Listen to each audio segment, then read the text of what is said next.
Coming up on One Detroit, we'll go behind the scenes of a holiday play written by Jeff Daniels and playing at the Purple Rose Theater Company in Chelsea. Plus, in recognition of LGBTQ History Month, we'll look at the notable achievements in Michigan's LGBTQ community. And we'll close the show with a performance by the band War. It's all coming up next on One Detroit. Across our Masco family of companies, our goal is to deliver better living possibilities and make positive changes in the neighborhoods where we live, work, and do business. Masco, a Michigan company since 1929. Support also provided by the Cynthia and Edsel Ford Fund for Journalism at Detroit PBS. The DTE Foundation is a proud sponsor of Detroit PBS. Through our giving, we are committed to meeting the needs of the communities we serve statewide to help ensure a bright and thriving future for all. Learn more at dtefoundation.com. Nissan Foundation, and viewers like you.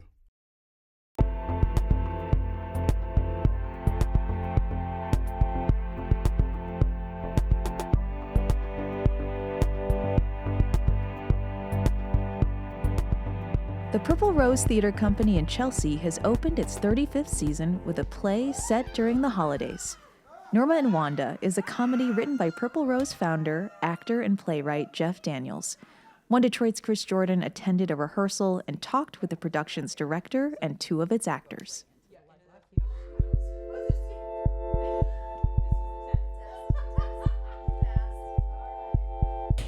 You want some eggnog, Polly? How about some eggnog? Oh, think of baby Jesus!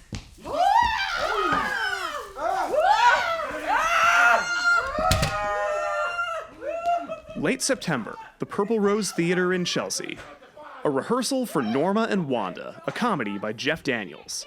This is the 20th anniversary production of the play, directed by Rhiannon Ragland, a longtime Purple Rose actress turned director. It's about two sisters who get in a little bit of trouble during the upcoming holiday season. There's a nosy neighbor. There's an old high school friend shows up and things don't get better. And the secret of a Christmas sausage recipe at stake. Today, the cast is working with fight director Christina Traister on a scene where a family Christmas devolves into a brawl.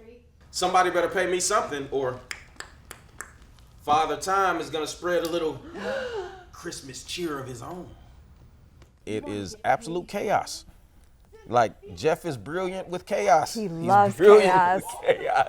Brilliant with chaos. And it's on full display in this show. Yeah. Display. And it's always an adventure to know that the audience is coming in expecting this holiday play, right? And it is a holiday play, but it's not the holiday play you thought you were coming to see.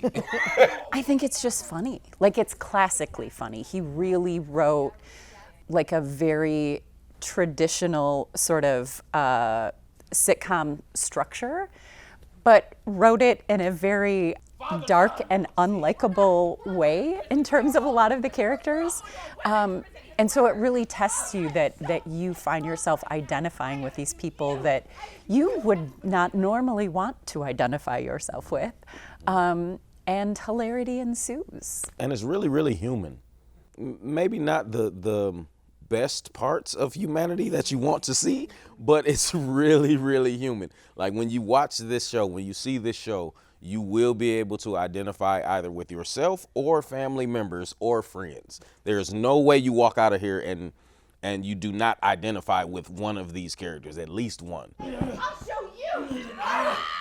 I play Norma Randolph, one of the two sisters. I'm the more proper of the two. The set is my home, early 90s, curated just to the way I like to prepare for the holidays. And I have an affinity for my cat. I feel like it's a need for comedy. I feel like where we are in our society right now is, I think comedy is so essential, and the need to laugh and to have that levity, and the timing feels so right to just escape with laughter. I think that has been a goal recently of this theater, of bringing all different types of comedies to these audiences. Jeff's intention, the way he built the theater, it's 168 seats in a thrust shape. So the audience is on 3 sides of you, and they're literally just a handhold away.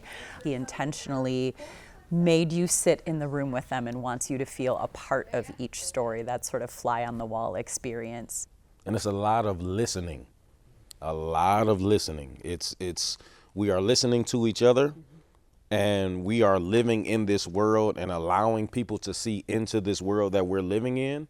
But also while we're doing that, we're listening to the response of what's happening out here as well. So it's always alive. Even though we're doing 7 performances a week, it's still alive for us each time, and it's beautiful. It's amazing. And I can say, like, as an actor and a director, this is the hardest place that I've ever worked. Because it is so intimate, they are so close. Their responses do sort of impact your work. But I would also not want to work any other way. Getting to work with Rhiannon, we've worked together on stage, and this is my first time working with her as a director. It's really exceptional. The way that Rhiannon understands Jeff's comedy, the two of them really can unlock the humor in a way that no one else can. They both are very physical. The writing is very physical. What happens on stage is very physical. And Rhiannon is like a genius in bringing out the physical humor. It's a really specific, intentional way to work that if you do trust the process, and we do, it's really fulfilling. I love working with playwrights. That's one thing. Jeff, because this theater is sort of is his, has an opinion, and when you work with him long enough and you build that trust, you build that language, he'll come to you. You know this character better than I do at this point. How would she say this? So you get to have those moments that are so rare and such a gift. And it's very collaborative. Like, we're all just trying to do our best work. And again, having something that's living and breathing and not stale from all aspects, whether it's a design aspect or a playwriting or a directing, or, we're just not trying to fit a form. I'm not trying to recreate what somebody has already done. And that freedom and creative expression is, it's what we live for.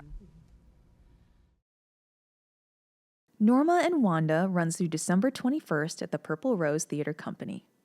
Let's turn now to LGBTQ History Month. October is a time to celebrate the contributions and achievements of the LGBTQ community. I teamed up with my One Detroit colleagues Bill Kubota and Chris Jordan for an in-depth report on Michigan's impact on LGBTQ history. The local milestones include the state's first Pride celebration 53 years ago, and the nation's first openly gay political candidate elected to office.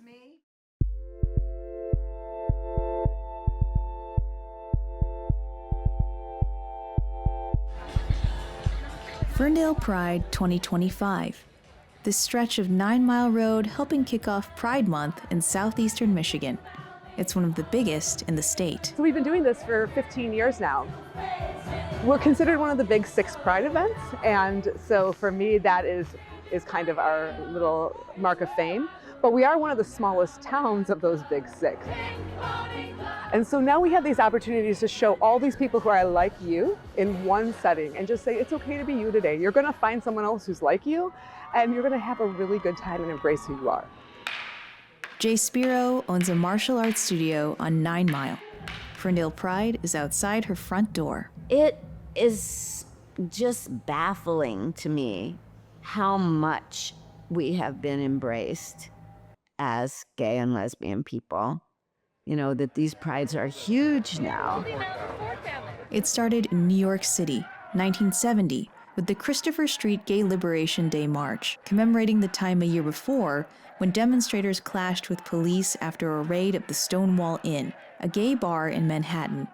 Pride marches would spread nationwide, coming to Detroit in 1972. When the idea came to the fore in Michigan to have a Pride March and a Pride celebration and start having activities, they named it Christopher Street Detroit. So that's where the name comes from. I should note that Christopher Street comes from the name of the street that the Stonewall Inn was on. So In Farmington Hills, a history lesson for Pride Month. They're hearing about happenings 53 years ago. And part of this early Pride Week was the opening of Detroit's first LGBTQ community center. The community center, located in the Virginia Park neighborhood. Tim Retzloff's been collecting this history for years, researching things like this GLF banner that's for the Gay Liberation Front. It's an heirloom for our community, so it's a really important artifact. It's on display at the Detroit Historical Museum for the next few months, part of an exhibit about a comic book titled Come Out in Detroit, in which Retzloff drew from oral histories to recreate Christopher Street, Detroit, 72. This is my favorite page from Come Out in Detroit because it goes to show just how many people were there. This wasn't 15 or 20 people marching down Woodward Avenue. This was many people marching down Woodward Avenue. We decided this is the way to tell this story. It's the origin story. That's what comic books are known for, is the origin stories. We know where Bruce Wayne and Superman and Spider-Man come from. It kind of fit into being a comic book that way. Come Out in Detroit's illustrator is Isabel Claire Paul. I didn't know very much about it at all starting out, and so getting to do that research and learn that history and have access to all these old stories was really kind of special to me. Pretty heavy topic, but the best way we can get around it is, bringing an air of joy to it. This was the same weekend they went to Palmer Park. It's really strange to get old, and then what you did in your youth is actually history. Susan Swope lives near Gettysburg, Pennsylvania, but she'd been an anti-war activist at the University of Michigan, then studying law at Wayne State University. In high school, I realized I was lesbian, but I did not have a word for it. I thought I was the only one in the world. That's what it was like growing up in a small town in the 50s and 60s. At first, I was pretty closeted, although I might not have said I'm a lesbian. It was clear. Lesbianism wasn't really up in the front of people's consciousness. Gay men were much more thought about. You're seeking people like you. Was it hard, It was very hard. Well, it was illegal. Being gay was actually illegal. So you had to be very much more secreted and closeted in those days. I mean, I was a teacher. Would you want your children to be taught by gays? They'll corrupt their minds. Having come from the student activist movement against the war, what I understood was the power of acting as a group and of marches and rallies and public protests. Our whole generation that came from the civil rights movement and the anti-war movement, I mean, we were dead serious. The gay and lesbian movement just had we were fighting against oppression and homophobia, but we were also, it was a big party and we were having fun and we were coming out and we were free. And so it was a very different energy, and you can really catch that. Marilee Melvin helped organize the march. And it was quite an ordeal to put this together because we were just kind of making it up as we went along. Were there other things that you were involved in leading up to the march? It was very helpful to find this press release that I wrote. The first line, if Michigan gay activists have their way, Detroit will never be the same again after June 24 and 25. So I am so proud of us. We were reaching out. This was sent far and wide. We were encouraging people to come from all over Michigan and from Canada. They had matchbooks made. Lots of people were still smoking at the time. That was a way to kind of get the word out. They had stickers made, they had buttons made, they had t-shirts made. I came up with the idea for our logo. But the idea was a butterfly with an arm and a fist for the body and the head of the butterfly. And it said, come out. My friend Susan Swope asked if they would be willing to pay me $25 a week to be an official event organizer. And they said yes. And so I felt like I was the first professional paid lesbian in Detroit. Marilee Melvin gave the marching orders. The morning of the march down Woodward from, I think, maybe Wayne State to Kennedy Square, which no longer exists in downtown Detroit, it was raining, of course.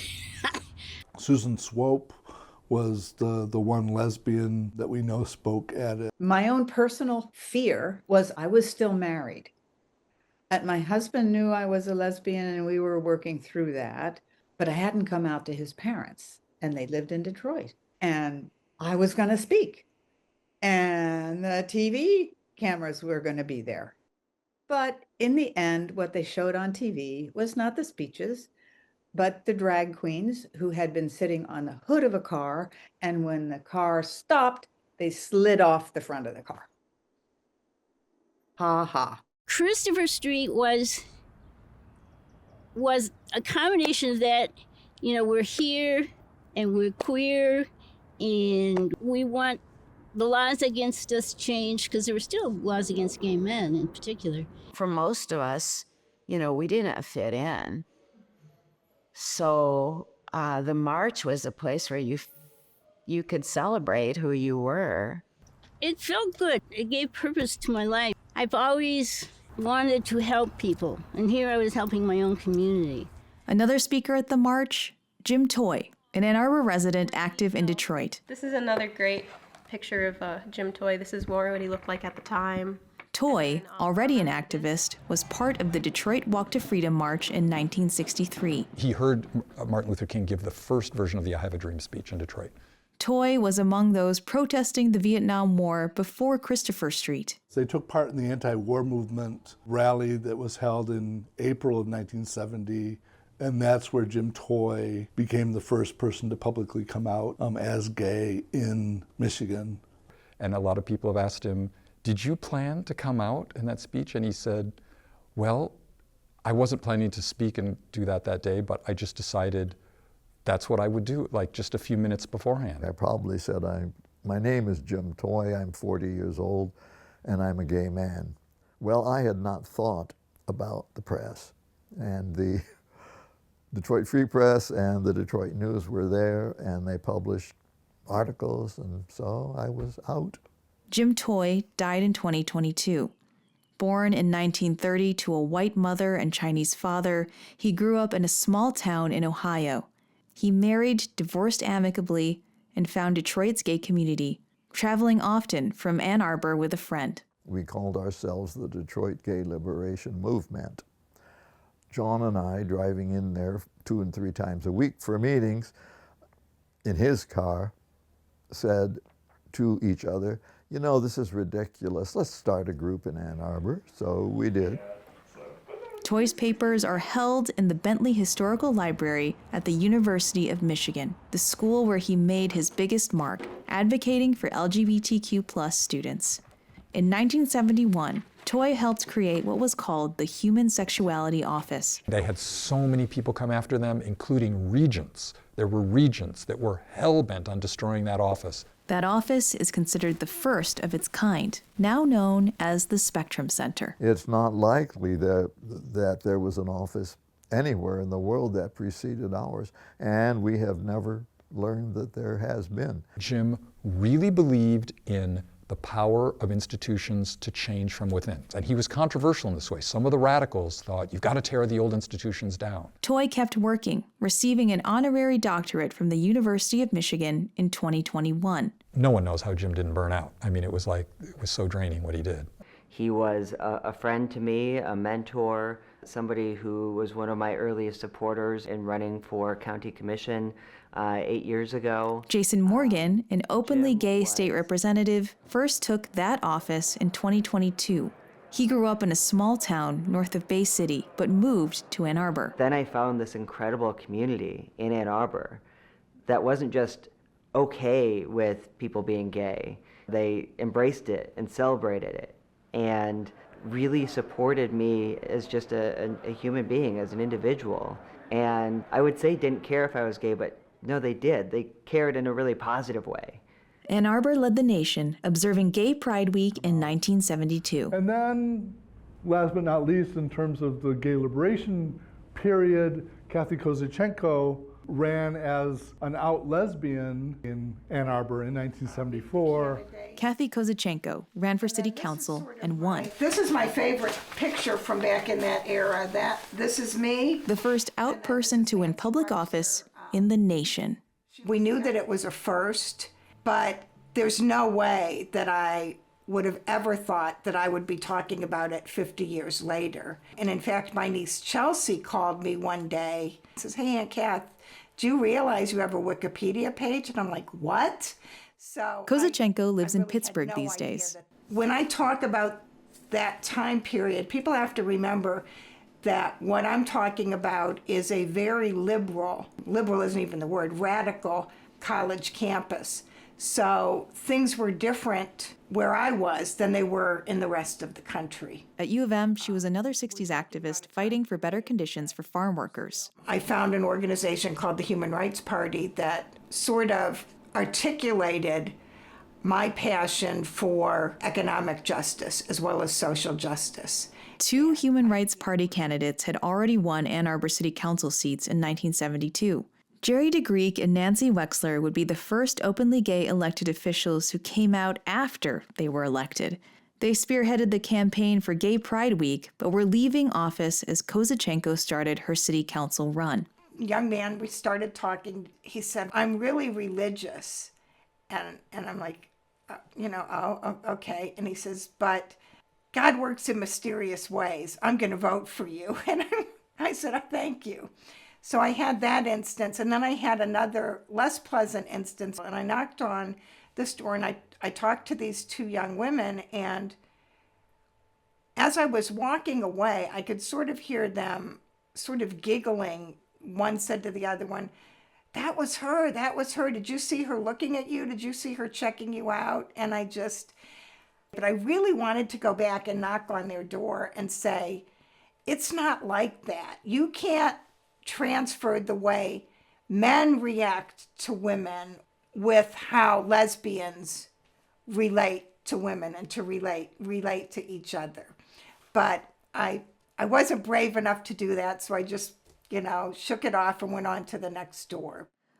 Kozachenko won by 109 votes in a ward well populated by college students. She served 1 term. Since then, there's been more representation in public office. There's Michigan's Attorney General, and in the state legislature, 6 representatives and 1 senator make up the LGBTQ+ caucus. We are still at 7 today, and that is huge. That is massive progress for our state. And most of us didn't run as, we're just running as a gay person. We ran as community members stepping up to run and serve everybody in our community. But it does matter that we are at the table when decisions are being made and that we are represented. 50 years later, Kathy Kozachenko has a different mission. She's following the deportations of hundreds of people to El Salvador, including gay makeup artist Andre Jose Hernandez Romero. It touched my heart and outraged me at the same time. This has sparked a passion in me, and it's one way to take a little piece and to say, I'm not going to forget this man. This June, she's working Pride events like this one in Jamestown, New York. An activist reactivated today. It's really applicable today, where it's like you have to take care of each other, you have to stand up, you got to start doing stuff to make things happen, otherwise it's never going to happen. And just to say, no, hey, you need to treat us better than that. What would you say to someone who is watching and, maybe has that similar feeling to when you were younger? Find your people and work with them. That'll do it for this week's One Detroit. Thank you for watching. We leave you now with a performance from this year's Detroit PBS broadcast of The Best of Concert of Colors, which featured a variety of music genres from around the world. Here's funk, soul, and rock band War.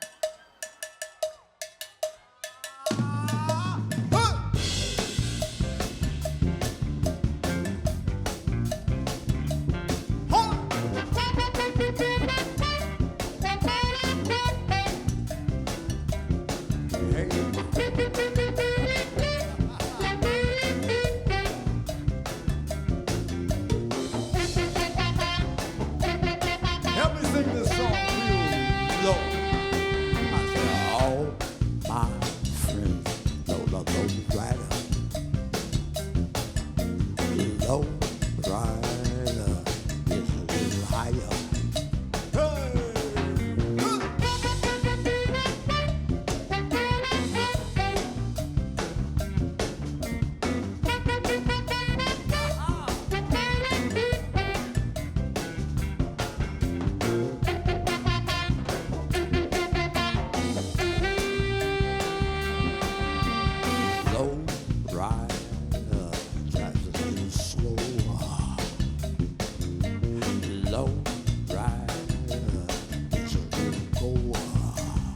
Hey.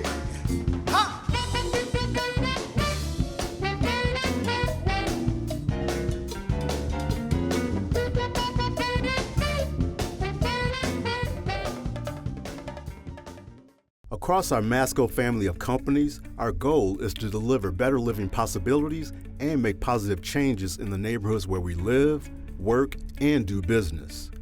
Masco, a Michigan company since 1929. Support also provided by the Cynthia and Edsel Ford Fund for Journalism at Detroit PBS. The DTE Foundation is a proud sponsor of Detroit PBS. Through our giving, we are committed to meeting the needs of the communities we serve statewide to help ensure a bright and thriving future for all. Learn more at dtefoundation.com. Nissan Foundation, and viewers like you.